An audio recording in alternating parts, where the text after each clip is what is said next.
Perintah Kaisar Naga. Bab ke-5018 hingga 5023. Bersama suara serak, cerita berlanjut. Ini, di mana ini? Mengapa ada begitu banyak batu peri? Mo Qingyun berkata dengan tak percaya. Ini ada di dalam menara penekan iblis. Aku mendapatkan batu abadi ini dari tempat penyimpanan harta karun. Beristirahatlah dan pulihkan dirimu di sini. Di menara penekan iblis, waktu berlalu dengan sangat cepat. Hanya 1 tahun di luar setara dengan 100 tahun di menara ini. Kata Sentian. Apa? Mo Qingyun menatap Sentian dengan kaget. Kau tidak berbohong padaku, kan? Kenapa aku harus berbohong padamu? Itu benar. Kamu berlatih dengan baik, dan kamu akan tahu hasilnya saat kamu keluar. Setelah Sentian selesai berbicara, dia mengabaikan Mo Qingyun dan mulai berlatih dengan tenang. Melihat ini, Mo Qingyun juga duduk bersila dan mulai pulih. Sementara Sentian dan yang lainnya sedang berlatih, Huo Zhao membawa orang-orang dari 8 istana dan bergegas ke benua Changxuan. Yang pertama adalah bertemu dengan Tetua Agung dan yang lainnya, dan yang kedua adalah mencari tempat tinggal. Karena di tingkat surga ini, tidak ada tempat bagi 8 istana. Bahkan kecepatan ilahi tidak berada pada level ini. Karena jiwa Huo Zhao terluka, dia membawa 8 istana ke surga pertama untuk memulihkan diri, dan menguasai kota Feihu untuk membantunya menjarah sumber daya di mana-mana. Awalnya aku mengira dengan kekuatan istana ke-8, dia akan tak terkalahkan di surga pertama. Tetapi siapa yang menyangka bahwa orang ini, Sentian, benar-benar akan datang ke surga pertama dan menyebabkan keributan besar seperti itu. Sekarang Huo Zhao harus mendapatkan kembali kendali atas suatu tempat. Setelah banyak berpikir, benua Changxuan adalah yang paling cocok. Benua Changxuan sangat luas, lebih dari 10 kali ukuran kota Feihu. Di sini terdapat ratusan kota dan merupakan habitat terbesar bagi umat manusia. Namun, ras manusia di benua Changxuan pada umumnya tidak terlalu kuat, dan orang yang mengendalikan seluruh benua Changxuan hanyalah seorang abadi yang tersebar kelas 3. Hanya dengan cara inilah orang-orang istana ke-8, bersama para prajurit kota Feihu, dapat langsung menjarah sumber daya benua Changxuan dan menangkap orang-orang benua Changxuan sebagai budak. Yang kuat memangsa yang lemah, ini hukum abadi. 3 hari kemudian, Sentian pulih sepenuhnya, dan Mo Qingyun juga pulih, tetapi tombak keluarga Mo-nya tidak akan pernah kembali. Bagaimana perasaanmu? Sentian bertanya. Butuh waktu hampir 1 tahun pemulihan, dan semuanya pulih. Mo Qingyun berkata sambil tersenyum. Sentian tersenyum dan tidak berkata apa-apa, tetapi membawa Mo Qingyun pergi dari menara penekan setan.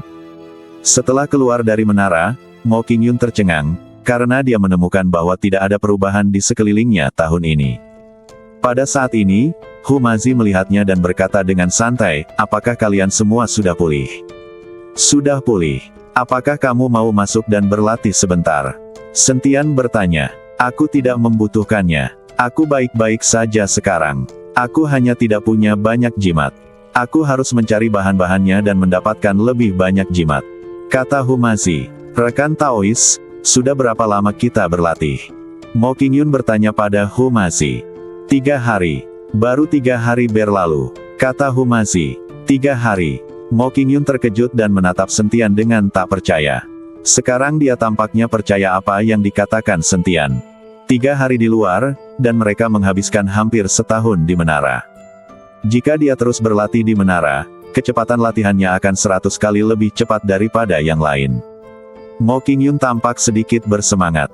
Namun dalam sekejap, raut wajah Mo Qingyun tiba-tiba berubah, buruk sekali. Ada apa? Sentian bertanya dengan bingung. Benua Changxuan sedang dalam masalah. Seseorang secara paksa mengendalikan seluruh benua Changxuan. Mo Qingyun berkata dengan cemas. Bagaimana kamu tahu? Apakah kamu dari benua Changxuan? Sentian bertanya. Mo Qingyun menggelengkan kepalanya, saya bukan dari benua Changxuan, tetapi saya telah tinggal di benua Changxuan selama bertahun-tahun. Saya adalah putri tertua dari keluarga Mo. Keluarga Mo kami berada di surga kedua, tetapi ada sesuatu yang terjadi saat itu, jadi saya datang ke benua Changxuan di surga pertama dan tinggal di sana selama bertahun-tahun. Orang yang mengendalikan benua Changxuan sekarang adalah saudara perempuan baikku. Aku kembali dari alam surgawi tingkat kedua hanya setelah mengetahui bahwa benua Changxuan sedang dalam masalah. Awalnya aku berencana untuk menyelesaikan urusan dengan kota harimau terbang, tapi aku tidak menyangka akan bertemu dengan kalian. Sekarang saudara perempuanku telah memberitahuku melalui telepati bahwa seseorang telah mulai secara paksa mengendalikan benua Changsuan. Mo Qingyun mengatakan semuanya dengan jujur kepada Sentian. Karena Sentian telah membawanya ke menara penekan iblis, Mo Qingyun tidak ingin lagi memperlakukan Sentian sebagai orang luar. Jadi dia tidak lagi waspada terhadap Sentian. Seharusnya itu orang dari Aula ke-8 Kuil. Aku akan menemanimu ke benua Changsuan untuk melihatnya, kata Sentian. Bagaimanapun, Mo Qingyun telah banyak membantunya, dan sekarang Sentian tidak bisa hanya berdiam diri dan melihatnya menghadapi kemah Teihan. Dia juga ingin pergi ke wilayah ras manusia untuk melihat apakah dia bisa bertemu Suyuki. Saudaraku, aku ikut denganmu. Si gila abadi tiba-tiba muncul dan berkata, sebaiknya kamu tetap di kota Badak. Kamu berasal dari ras binatang, jadi tidak cocok bagimu untuk pergi ke tempat di mana ras manusia berada. Master Hu, ikutlah denganku. Kamu adalah ras manusia, Sentian berkata kepada Hu Mazi. Apakah aku masih harus berlarian denganmu? Kamu hampir membunuhku kali ini. Jika aku pergi bersamamu, apa yang akan terjadi pada kedua anak ayamku? Hu Mazi enggan. Ya, bawa saja mereka. Kedua wanita itu juga manusia. Sudah tepat untuk membawa mereka ke benua Changsuan agar mereka bisa kembali ke kehidupan normal, kata Sentian. Tidak mungkin bagi dua wanita itu berada di kota Badak, tidak melakukan apapun dan menunggu Hu Mazi melakukannya setiap hari. Kalau begitu baiklah. Hu Mazi mengangguk ketika mendengarnya. Sentian tidak berkata apa-apa lagi, dia hanya mengucapkan selamat tinggal kepada Niu Meng dan pergi. Dia tidak mengikuti Bai Yi dan mengatakan apapun, bagaimanapun juga, Bai Yi masih sedih. Sentian harus menemukan cara untuk membawa Bai Qian ke alam surgawi ini, sehingga akan ada seseorang yang menemani Bai Yi, itu akan lebih baik. Sentian dan anak buahnya langsung menuju benua Changsuan, membawa serta Tuan Huo.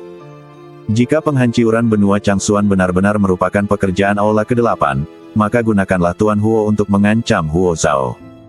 Tetapi pada saat ini, benua Changsuan telah dilanda kekacauan besar. Ketika Tetua Agung Aula ke-8 membawa rakyatnya ke benua Changsuan, saat itu benua Changsuan sudah dalam kekacauan. Sekarang Huo Zhao telah membawa orang ke sini secara langsung, dan kini benua Changsuan tidak memiliki kemampuan untuk melawan sama sekali. Di benua Changsuan, di dalam istana yang megah, raja-raja dari 3 negara terbesar berkumpul di sini. Dan di antara mereka adalah ayah Aisyah, Ashnu. Orang-orang ini berkumpul di sini, menunggu Suan-nu, si teratai biru, pengendali benua Changsuan. Namun setelah menunggu seharian, tetap saja tak ada tanda-tanda kehadiran teratai biru di singgasana istana. Menurutku, kita harus berhenti menunggu dan menyerah saja. Bahkan jika Suan-nu datang, dia tidak sebanding dengan orang-orang itu. Mereka semua dari ras dewa. Raja Dongmeng berdiri dengan marah dan bersiap untuk pergi. Ashnu mengerutkan kening dan berkata, siapapun yang berani menjadi pengkhianat, jangan salahkan aku karena buta. Ashnu, apa maksudmu? Raja Dongmeng melotot. Apa maksudmu dengan itu? Kamu ingin menjadi pengkhianat, dan akulah orang pertama yang tidak setuju. Kita, orang-orang benua Changsuan, bisa mati dalam pertempuran, tetapi kita tidak bisa menyerah. Selama bertahun-tahun, bukankah kita ras manusia sudah cukup diganggu? Karena orang-orang seperti kalian yang takut mati, ras manusia kita menjadi begitu sengsara, kata Ashnu dengan marah. Omong kosong. Katakan lagi. Raja Dongmeng juga marah. Baiklah, diamlah dan tunggu apa yang dikatakan oleh Suan-nu. Pada saat ini, Raja Cheli berdiri dan membujuk kedua pria itu untuk pergi. Pada saat ini, cahaya biru tiba-tiba menyala di atas tahta. Melihat hal itu, mereka bertiga berlutut di tanah dan menundukkan kepala. Terlihat seorang gadis sangat muda berpakaian biru muncul di singgasana. Ini adalah teratai biru yang mengendalikan benua Changsuan. Suan-nu, 70% negara di benua Changsuan kita telah tunduk pada kuil. Jika ini terus berlanjut, aku khawatir seluruh benua Changsuan akan menjadi cabang kuil, kata Ashnu dengan cemas. Jangan panik. Aku sudah memberitahu sahabatku. Dia membawa orang ke sini. Dia dari alam surgawi tingkat kedua, kata Suan-nu. Namun kata-kata Suan Nu tidak meyakinkan mereka bertiga. Karena mereka tahu bahwa orang-orang di kuil itu jelas bukan dari alam surgawi tingkat pertama atau tingkat kedua. Lagi pula, para dewa dianggap sangat berkuasa di seluruh alam surgawi. Kalau tidak, mereka tidak akan mampu menciptakan ras mereka sendiri dan menjadi begitu sombong serta memandang rendah semua orang. Oleh karena itu, bahkan jika seseorang dari alam surgawi tingkat kedua datang membantu, kemungkinan besar itu tidak akan ada gunanya. Suan Nu, aku ingin tahu kapan bantuan akan tiba. Aku khawatir dalam beberapa hari, seluruh benua Changsuan kita akan jatuh. Raja Dongmeng bertanya, dia akan segera tiba. Dia bisa menggunakan perjalanan waktu. Perjalanan ini akan cepat. Jangan panik. Suan Nu berkata dengan sangat tenang. Tetapi hanya dia sendiri yang tahu betapa paniknya dia saat ini. Belum lama ini, benua Changsuan diserang oleh kota harimau terbang. Tidak hanya kehilangan sejumlah besar sumber daya, tetapi banyak juga orang yang ditangkap dan digunakan sebagai budak. Sekarang orang-orang dari kuil datang lagi dengan sangat cepat, yang membuatnya sangat panik. Meskipun seluruh benua Changsuan luas dan memiliki banyak pembudidaya, kekuatan umum mereka tidaklah tinggi. Sungguh tidak ada cara untuk melawan serangan di kuil. Menghadapi orang-orang itu di kuil, mereka tidak punya pilihan selain menyerah atau menunggu untuk dibantai. Satu-satunya harapannya sekarang adalah Mo Qingyun dapat datang dengan cepat dan membawa orang untuk membantunya membalikkan kekalahan. Pada saat ini, di wilayah udara benua Changsuan, cahaya putih yang menyilaukan tiba-tiba menyala, diikuti oleh serangkaian sosok yang muncul. Orang-orang ini adalah Sentian dan kelompoknya. Kali ini, tidak seperti sebelumnya, mereka akan muncul dalam formasi teleportasi. Kali ini mereka benar-benar muncul di udara. Melihat gedung-gedung tinggi yang berdiri di bawah kakinya, Sentian merasa sedikit bingung. Bukankah kita menggunakan formasi teleportasi? Sentian bertanya. Karena ketika dia berada dalam cahaya putih tadi, dia merasakan tekanan yang tidak dapat dijelaskan, dan Sentian hanya bisa menggunakan kekuatannya untuk melindungi badannya. Jika itu adalah formasi teleportasi, situasi ini tidak akan mungkin terjadi. Tentu saja tidak. Ini adalah perjalanan waktu, yang jauh lebih berguna daripada formasi teleportasi. Formasi teleportasi mengharuskan kedua lokasi memiliki formasi, dan keduanya harus terhubung satu sama lain. Mo Qingyun mengikuti Sentian untuk menjelaskan. Perjalanan waktu. Sentian tiba-tiba menyadari, ini seharusnya merupakan versi teleportasi yang disempurnakan, bukan? Sentian tahu bahwa teleportasi dapat memungkinkan seseorang berpindah dari satu tempat ke tempat lain secara instan. Tetapi jarak teleportasi biasanya sangat pendek. Perjalanan waktu dan ruang seperti ini dapat melibatkan jarak puluhan ribu atau bahkan ratusan ribu mil. Aku rasa begitu. Mo Qingyun mengangguk, lalu menukik ke bawah. Begitu mereka mendarat di tanah, mereka ditatap oleh seorang pria dengan tatapan waspada. Siapa kamu? Pria itu sangat waspada. Apakah ini benua Changsuan? Mo Qingyun bertanya. Tidak salah. Pria itu mengangguk. Aku di sini untuk mencari Suan Nu, kata Mo Qingyun. Mencari Suan Nu. Pria itu tertegun, lalu menatap Mo Qingyun dan berkata, apa yang ingin kamu lakukan dengan Suan Nu kami? Aku temannya, dan dia datang untuk memintaku datang. Apakah benua Changsuanmu sedang diserang? Mo Qingyun bertanya. Pria itu mengangguk, dengan sedikit keterkejutan di wajahnya, ya apakah kamu pembantu yang diundang oleh Suan Nu? Aku rasa begitu, kata Mo Qingyun. Sentian memandang pria di depannya dan mendapati bahwa dia baru saja mencapai alam dispersi keabadian. Dan masih banyak aura di sekitar, tetapi semuanya sangat lemah, dan sebagian besarnya berada di alam transformasi keabadian. Tampaknya kekuatan benua Changsuan benar-benar lemah. Apakah karena manusia lebih sulit mengamalkannya dibandingkan dengan para iblis atau binatang? Lelaki itu berkata dengan gembira, di mana orang-orangmu? Di mana mereka? Hanya sedikit dari kita, kata Mo Qingyun. Pria itu tertegun, lalu senyum di wajahnya menghilang, apa gunanya kalian? Sekarang 70% benua Changsuan telah jatuh. Kalian tidak berguna. Aku sarankan kamu pergi saja, jangan sampai kamu menjadi tawanan orang lain. Kalian ini, apa kalian memandang rendah kami? Hu masih sedikit tidak senang. Namun sebelum lelaki itu bisa mengatakan sesuatu, bumi tiba-tiba berguncang. Wajah lelaki itu berubah drastis, dia mengerutkan kening dan berkata, "Cepat pergi, orang-orang dari kuil akan datang." Setelah dia selesai berbicara, dia melihat selusin pria berpakaian hitam dari aula ke-8 datang dari kejauhan. Di antara mereka ada seorang lelaki tua mengenakan jubah abu-abu dan sanggul di kepalanya, memimpin tim. Hanya selusin orang ini saja yang membuat kehampaan di sekitarnya bergetar, dan tekanan yang mengerikan itu luar biasa. Tak lama kemudian, teriakan terdengar di mana-mana. Banyak orang terjatuh ke tanah dan kesulitan bernafas. Melihat ini, Sentian langsung memanggil pedang pembunuh naga, dan aura pedang yang mengerikan pun muncul. Lalu dia mengayunkannya pelan, dan tekanan mengerikan itu pun lenyap seketika.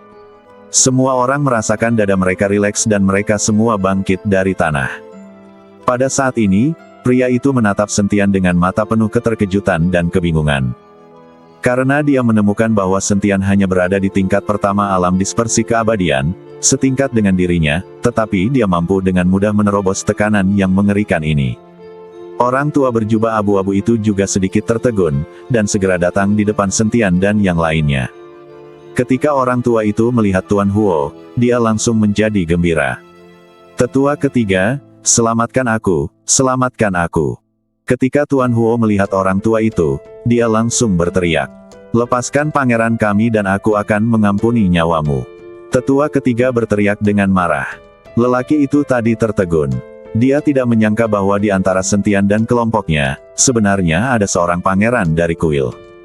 Saat ini, puluhan ribu pembudidaya manusia telah berkumpul di sekitar Sentian dan kelompoknya. Berhadapan dengan belasan pria berpakaian hitam dari aula ke-8, tak satu pun dari puluhan ribu pembudidaya manusia berani melangkah maju, wajah mereka masing-masing menampakkan ekspresi ketakutan. Melihat ini, Sentian mendesah tak berdaya. Kapan ras manusia menjadi begitu lemah dan tidak kompeten? Dengan jumlah kalian sebanyak itu, apakah kalian takut pada selusin dari mereka? Sentian bertanya pada pria itu. "Kita tidak cukup kuat, dan itu tidak bisa dikompensasi dengan jumlah." Pria itu berkata tanpa daya. "Jadi apa yang akan kamu lakukan?" Sentian ingin melihat apa yang dipikirkan orang-orang di benua Changsuan. Jika layak diselamatkan, maka dia dapat membantu. Jika mereka semua pengecut, Sentian tidak ingin membuang-buang waktunya. Apalagi yang bisa kita lakukan? Menyerah atau bertarung sampai mati? Tapi kami tidak akan menyerah. Sekalipun kami tidak bisa mengalahkan mereka, kami akan tetap menyeka ingus mereka. Kamu bukan dari benua Changsuan, jadi sebaiknya kamu segera pergi. Aku akan membawa orang-orang ke tempat pembuangan sekarang juga dan membuat mereka jijik sampai mati. Pria itu berkata kepada Sentian, "Apakah begini caramu melawan?" Sentian tertawa. "Apa yang harus kami lakukan?" Pria itu tidak berdaya. "Berhentilah mengomel padaku dan segera bebaskan pangeran kita." "Apa kamu tidak mendengarku?" Melihat Sentian mengabaikannya, tetua ketiga berteriak lagi. "Kamu benar-benar menyebalkan." Sentian akhirnya menatap tetua ketiga dan tiba-tiba mengayunkan pedang pembunuh naga di tangannya. Sinar pedang yang tajam menyambar bagaikan meteor. Wilayah udara di sekitarnya tampak terkompresi dalam sekejap, dan semua orang hampir berhenti seketika, membuatnya sulit untuk bergerak. Ketiga tetua itu terbelalak lebar, wajah mereka penuh ketidakpercayaan. Dia menyaksikan dengan tak berdaya ketika cahaya pedang menebas lehernya. Kepalanya terangkat tinggi, dan dia bahkan dapat melihat badan tanpa kepalanya jatuh langsung ke tanah. Kepalanya terangkat ke udara, masih berkedip, tetapi kesadarannya belum hilang. Ketika kepalanya tertunduk berat, kesadaran tetua ketiga langsung lenyap. Membunuh dengan satu pedang. Semua orang menatap Sentian dengan tak percaya. Terutama laki-laki itu, dia benar-benar tidak percaya bagaimana Sentian, seorang pengembara abadi tingkat pertama, dapat melakukan hal itu. Ketika selusin pria berpakaian hitam melihat ini, mereka saling memandang, lalu berbalik dan lari. Lari, mereka lari. Melihat hal itu, lelaki itu berteriak cemas. Sentian tersenyum tipis dan melemparkan pedang pembunuh naga di tangannya. Pedang pembunuh naga melengkung di udara dan semua pria berpakaian hitam yang telah berlari ratusan mil jauhnya pun terpenggal kepalanya. Lebih dari selusin kepala terlempar tinggi ke udara, lalu jatuh dengan keras ke tanah. Pedang pembunuh naga kembali ke tangan Sentian, tanpa setetes darah pun di atasnya. Pria itu tercengang, dan semua orang di sekitarnya tercengang. Apakah menurutmu kami bisa membantu benua Changsuanmu keluar dari krisis? Sentian bertanya pada pria itu. Pria itu mengangguk kaku, lalu berlutut di kaki Sentian. Juru selamat, kamu adalah penyelamat benua Changsuan kami. Penyelamat. Puluhan ribu orang berlutut, dan teriakan mereka bergema di langit. Merasakan pemandangan ini di depannya, Sentian merasa sangat nyaman. Apakah itu hebat? Jika kamu ingin pamer lagi, bisakah kamu membiarkanku melakukannya juga? Humazi berkata kepada Sentian dengan penuh rasa iri. Tentu saja boleh, tapi aku khawatir kamu tidak cukup kuat. Jangan mencoba bersikap tenang dan berakhir dengan tamparan di wajah. Sentian tertawa. Omong kosong. Jangan lupa bahwa saat aku menjadi manusia abadi, kamu masih kecebong. Humazi menatap Sentian dengan dingin. Kamu sudah mati beberapa kali, kenapa kamu masih tidak bisa melihatnya? Apa gunanya berpura-pura keren? Sentian menghela nafas dan berkata, tidak baik berpura-pura keren, mengapa kamu selalu melakukannya? Humazi bertanya, Sentian, siapa yang berani membunuh orang-orang Aula ke-8 kita? Diiringi tangisan lirih. Terlihat seorang wanita memakai baju besi putih, membungkus lekuk badannya yang indah, memakai helm emas, dan dengan mata terbuka lebar datang dengan cepat. Pada saat yang sama, di belakang wanita itu, ada selusin wanita mengenakan baju besi hitam. Momentum orang-orang ini jauh lebih kuat daripada tetua ketiga dan anak buahnya tadi. Master Hu, sudah saatnya kamu pamer. Mereka semua wanita. Sentian tersenyum sedikit dan berkata, hehe. Humazi tersenyum, dan air liur di mulutnya menetes. Melihat ini, Mo Qingyun sedikit mengernyit. Jangan kaget, Nona Mo. Master Hu tidak punya hobi apapun, dia hanya menyukai wanita. Sentian buru-buru menjelaskan. Kakak perempuan. Ketika Tuan Huo melihat wanita itu, dia buru-buru berteriak. Sentian tertegun dan sedikit terkejut. Dia tidak menyangka bahwa Huo Zhao memiliki seorang putri. Tetapi wanita itu bahkan tidak memandang Tuan Huo. Sebaliknya, dia menatap tetua ketiga yang sudah mati dan yang lainnya, dan berkata dengan marah, siapa yang membunuh tetua ketiga? Berdirilah, atau aku akan membunuh kalian semua. Itu aku membunuhnya. Melihat hal itu, Humazi segera melompat dan menghampiri wanita itu. Humazi tersenyum dan berkata, cantik, aku telah membunuh tetua ketigamu. Aku ingin meminta maaf padamu. Maafkan aku. Jika kamu tidak menerima permintaan maafku, aku bisa memberikan diriku kepadamu sebagai kompensasi. Apapun perintahmu, aku akan menuruti perintahmu sepenuhnya, oke. Saat Humazi mengatakan ini, dia benar-benar mulai melepas celananya. Wanita itu tersipu dan melotot marah ke arah Humazi, dasar orang tua mesum, aku akan membunuhmu. Wanita itu tiba-tiba mengeluarkan pedang dan menusuk langsung ke arah Humazi. Sial, apakah kamu serius? Humazi terkejut dan segera mundur. Hentikan dia, aku ingin mengebiri dia sendiri. Wanita itu berteriak. Tak lama kemudian, belasan prajurit wanita berbaju besi hitam mengepung Humazi. Atas perintah wanita itu, lebih dari selusin prajurit wanita berbaju besi hitam langsung membentuk formasi. Tombak di tangannya berubah menjadi cahaya dingin yang memenuhi langit dan mengelilingi Humazi. Para prajurit wanita ini bekerja sama dengan sangat baik, dan kemanapun ujung senjata mereka menunjuk, jaring kekuatan spiritual yang tidak dapat ditembus akan terjalin di udara.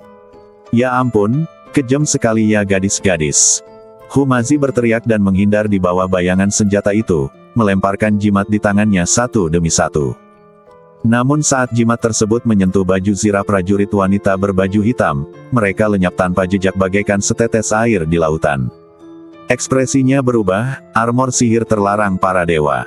Sebelum dia bisa menyelesaikan kata-katanya, sebuah tombak telah menembus lengan bajunya, meninggalkan bekas berdarah di lengannya. Humazi merasakan sakit dan segera membuat gerakan memanggil jimat, yang memancarkan cahaya keemasan yang menyilaukan. Namun para prajurit wanita itu hanya menyipitkan mata mereka sedikit dan tidak mengurangi serangan mereka sedikitpun.